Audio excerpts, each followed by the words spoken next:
Olá, tudo bem? Eu vou resolver com vocês então a prova da UPF, vestibular de inverno 2023, prova de matemática. Então vamos começar, questão número 41. Essa primeira questão a gente tem aqui um gráfico mostrando duas funções, f e g. As duas estão representadas no mesmo plano cartesiano, né? Função f é essa de cor laranja, que é uma parábola côncava para baixo, e função g, representada por esse gráfico na cor verde, é uma parábola côncava para cima, né? O que ele está pedindo para a gente é qual é o valor de x, tá? Valor de x pra, para o qual a gente vai ter f de x mais g de x dando zero. E é importante lembrar que quando a gente fala f de x, nós estamos nos referindo ao y da função f, a altura dela. Quando a gente fala g de x, a mesma coisa, tá? É o y da função g. Então, eu quero achar um x na horizontal, né? Um x dentro dessas 5 opções que eles deram, né? Para o qual, quando eu boto esse x na função f, eu vejo o y, vejo a altura desse ponto, dá um certo número. O mesmo x, quando eu boto na função g, aquela ali verdinha, tem uma certa altura para esse x, para o y dessa função g.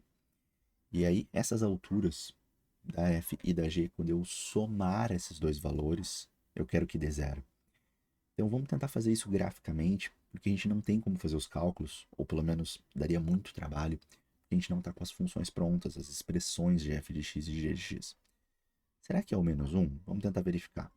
Quando x é menos 1, eu vou até ampliar um pouquinho aqui para ficar melhor de enxergar. Espera aí, deixa eu só ampliar esse gráfico aqui, que daí vai ficar melhor da gente ver.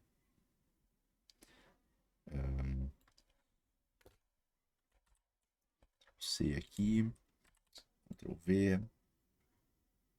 Vamos botar isso aqui numa outra tela, melhor. A gente bota aqui nessa tela. Deixar bem grande e fica bom da gente conversar. Legal. Então, olha só. A primeira opção que ele me deu aqui, da letra A, é menos 1. Quando o x é menos 1, ó, aqui está o x valendo menos 1, tá? Observa que a f, ela tá aqui, ó. E aí a gente tenta pescar que altura é essa, né? Essa é uma altura que está entre 3 e 4, né? Então, olha só. Aqui nós temos umas mini marcações aqui, ó. 1, 2, 3, 4, 5. Então quer dizer que cada uma está valendo 0,2, né? Ó, 3,2, 3,4, 3,6, 3,8 e 4. Tá batendo ali no meio, então seria um 3,5, tá? Então a f de x estaria dando 3,5 quando x é menos 1. Mas a g de x está dando um menos 2,1 aqui aproximadamente, pelo que a gente pode ver aqui. Então, quando eu somar essas duas, isso aqui não vai dar zero. Entendeu? E é assim que a gente pode resolver essa questão. Deixa eu apagar essas anotações. E agora vamos olhar para a letra B. Ou se tu quiser, a gente pode ir direto para a resposta, né? Mas ó, a letra B propõe o zero, né? Será que é o zero? O x que a gente procura? Vamos ver. Quando o x é zero, a nossa f ela está batendo precisamente no 1. Aqui é a nossa f. Já a nossa g, ela está batendo um pouco abaixo do menos 1. Olha ali, ó, ela está batendo aparentemente no menos 1,2. Ou pelo menos no menos 1,1. Então não vai zerar perfeitamente, tá? Vai dar zero. Então a gente já sabe que não é a letra A e não é a letra B. E a letra C vai bater certinho. Olha ali a letra C funcionando. Vem cá olhar comigo, ó. Quando o x é menos 2, a F está batendo bem no 1 e a G está batendo bem no menos 1. E aí, zero. Era isso que a gente queria, tá? Se tu quiser depois, tu pode fazer a prova real com 3 e com 1. Aliás, o 3 nem dá para fazer muito bem, na verdade, porque esse gráfico da questão, ele nem te mostra o que está acontecendo depois do 2, ó, tá? Mas a gente pode perceber que a função f, ela está descendo mais rápido do que a g está subindo, né? Então, quanto mais a gente puxa para a direita esse gráfico, mais a F mergulha mais rápido, né? Então quer dizer que o número negativo lá da F vai ficar bem mais negativo do que o positivo lá da G. Então eles começam a ficar cada vez mais distantes no sentido de somar e anular os dois, entende? Bom, a letra C é a nossa resposta aqui, tá? Então começamos com o gabarito letra C. Agora vamos para a próxima. Então, questão 42. Um estudante salvou 9 playlists em um aplicativo de música, 7 dessas playlists com música rock e 2 com música popular. Ao tocar 2 playlists aleatoriamente, vai sortear 2, qual é a probabilidade de uma ser rock e outra ser música popular, tá? Nós vamos tocar 2 playlists, a gente quer que uma delas seja rock e outra seja música popular. Então, ele vai tocar 2 de modo aleatório, mas eu entendo que elas não vão ser tocadas as 2 ao mesmo tempo, né? Então vai tocar primeiro uma, depois a outra, né? Então eu entendo que existe uma primeira playlist que será tocada e depois uma segunda playlist, beleza? E aí eu vejo 2 possibilidades, 2 casos, né? Um primeiro caso que eu vejo é primeiro tocar uma de rock e uma de música popular, ou pode ser o contrário, né? Primeiro eu toco uma de música popular e depois uma de rock. Ambos os casos devem ser analisados, porque, né, eu quero que toque uma de cada, né?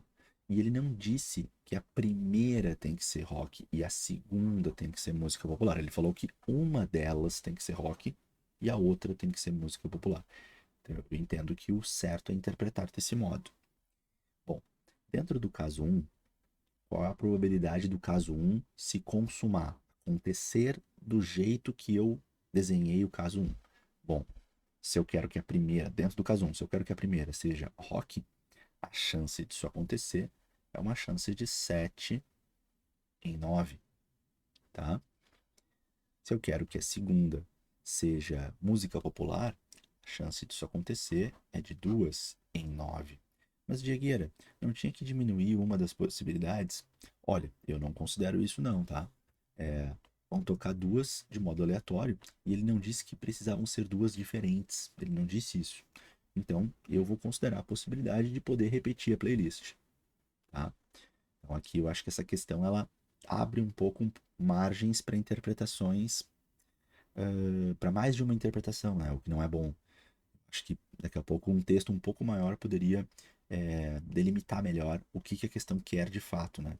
Mas eu estou fazendo aqui a interpretação que eu considero ser a mais correta. Então aqui a gente vai ter 7 vezes 2, 14. E 9 vezes 9, 81. E essa para mim é a probabilidade disso acontecer. Acontece que no segundo caso, o cálculo vai acabar dando o mesmo, né? Porque no segundo caso que eu estou propondo aqui, a primeira playlist a ser tocada seria uma playlist de música popular, né? Então, 2 chances em 9 disso acontecer. E, né, quando a gente quer duas coisas, que as duas coisas aconteçam, né? Então, E multiplica, né? Eu vou multiplicar pela segunda probabilidade, que agora eu quero que a outra música, a segunda, no caso, segunda playlist, seja de rock. Então, 7 chances em 9. Mas a probabilidade também é 14 sobre 81. Lembrando, o caso 1 e o caso 2 não são iguais, né? Porque ou a primeira playlist foi de rock, ou a primeira playlist foi de música popular. Então, como é ou, a gente soma os resultados. Na hora de somar os resultados, eu estou fazendo isso. Tá? E aí, eu estou chegando em 28 sobre 81 nos meus cálculos. Nem tem essa resposta aqui, né? Então, vamos ver o que a gente pode olhar aqui e pensar em outras possibilidades. Ele salvou 9 playlists em um aplicativo de música, 7 com rock, 2 com música popular. Ele vai tocar 2 de modo aleatório, com a probabilidade de uma ser rock e a outra ser de música popular. Um...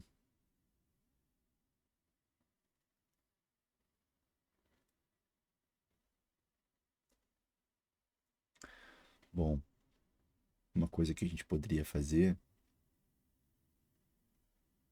é pensar num complemento aqui, né? O que seria o complemento, né? É o total menos o que eu não quero. 1 menos o que eu não quero. E o que eu não quero? O que eu não quero, né, a probabilidade complementar, é que ou as duas playlists sejam de música popular, e nós poderíamos pensar nisso aqui, ou as duas são de rock. E a gente poderia pensar nisso aqui. Aqui eu estou chegando em 4 e aqui 49. 4 mais 49 são 53 sobre 81. E aí, o complemento disso é isso. Eu estou voltando para o mesmo lugar. Então, deixa eu pensar de uma outra maneira. Então, eu acho que eles querem dizer que as duas playlists têm que ser diferentes uma da outra. Se elas têm que ser diferentes, aí, voltando nesse raciocínio que eu acabei de construir contigo, então, eu tenho 2 nonos de chance da primeira ser.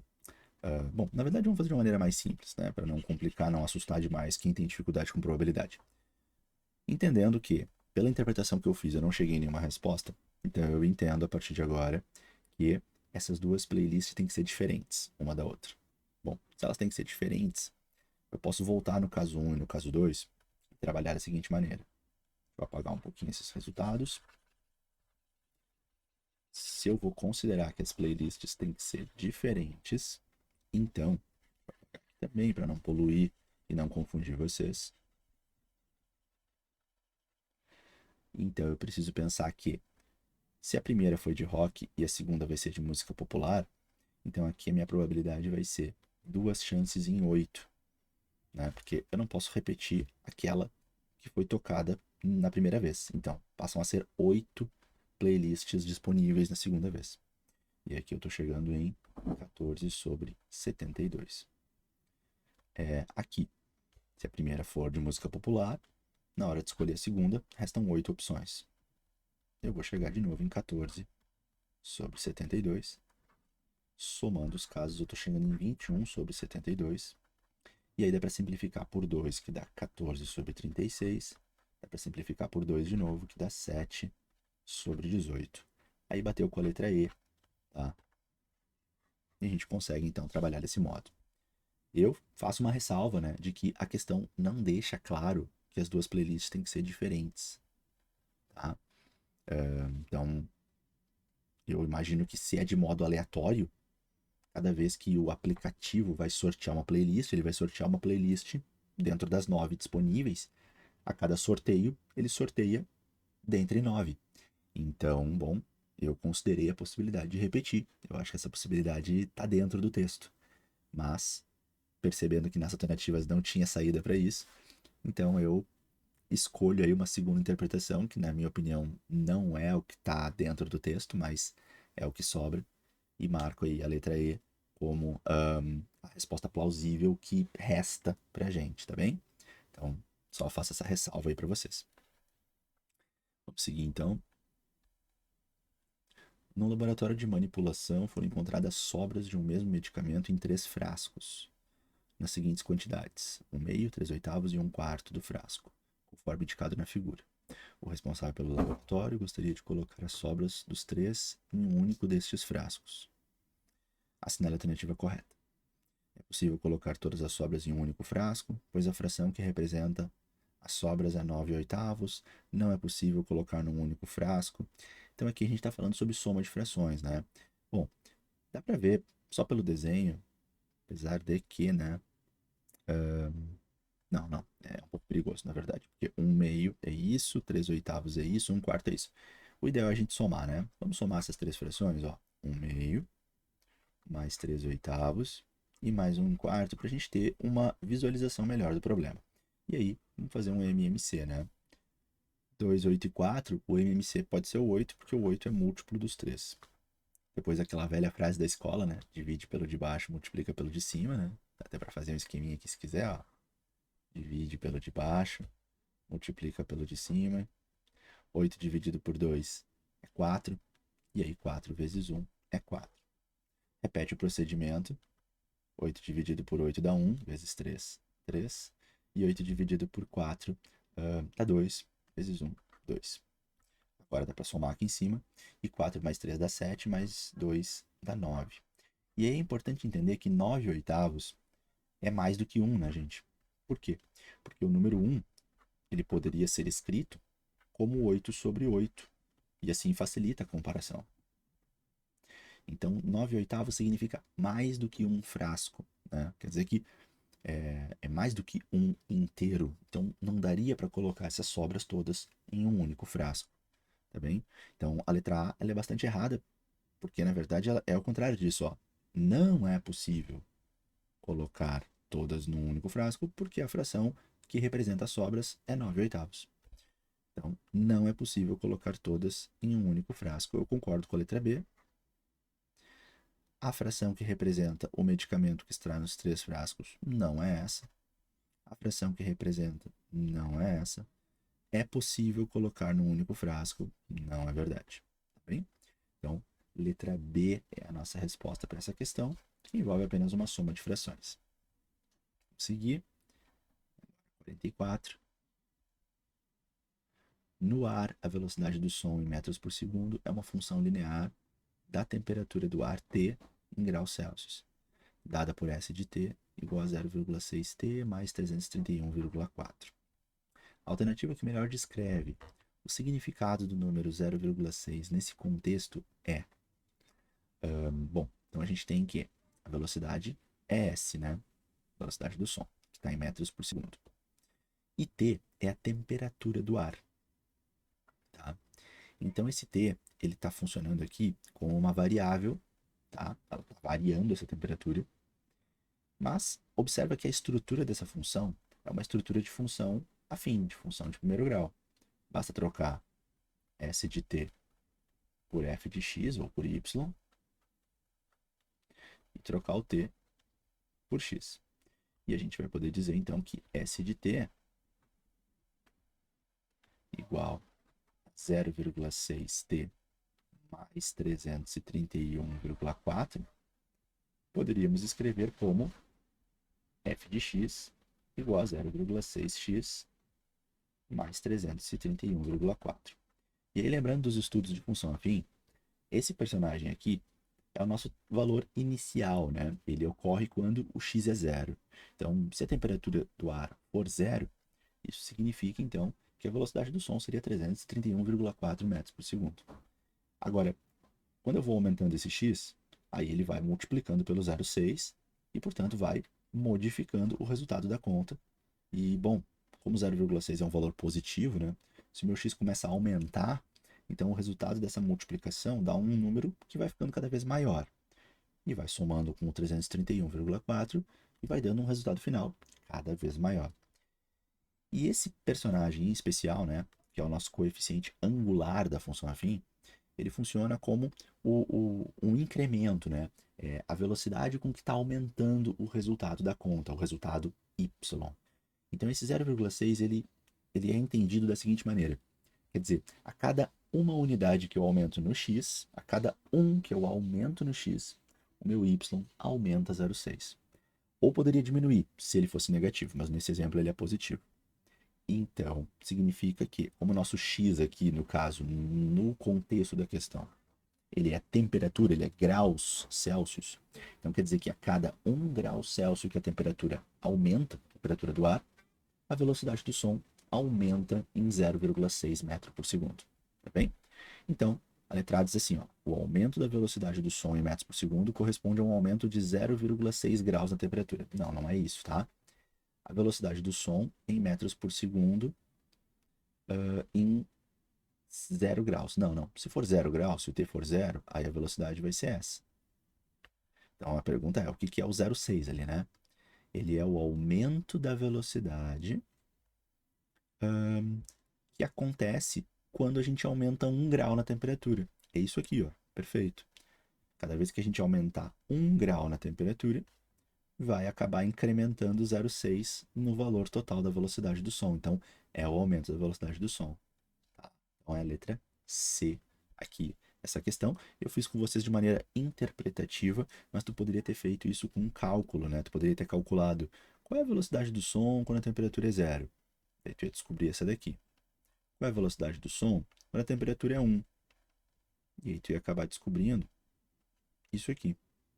opa, se a velocidade aumentou 0,6, observa que a velocidade aumentou 0,6, tá? Velocidade aumentou 0,6 no momento que eu aumentei 1 grau na temperatura. Então é uma outra forma de enxergar, tá bem? Eu vou fazer uma pausa aqui nesse vídeo, vou fazer uma parte 2. Nessa parte 2 eu faço as questões que ficaram faltando, tá bem? Até mais.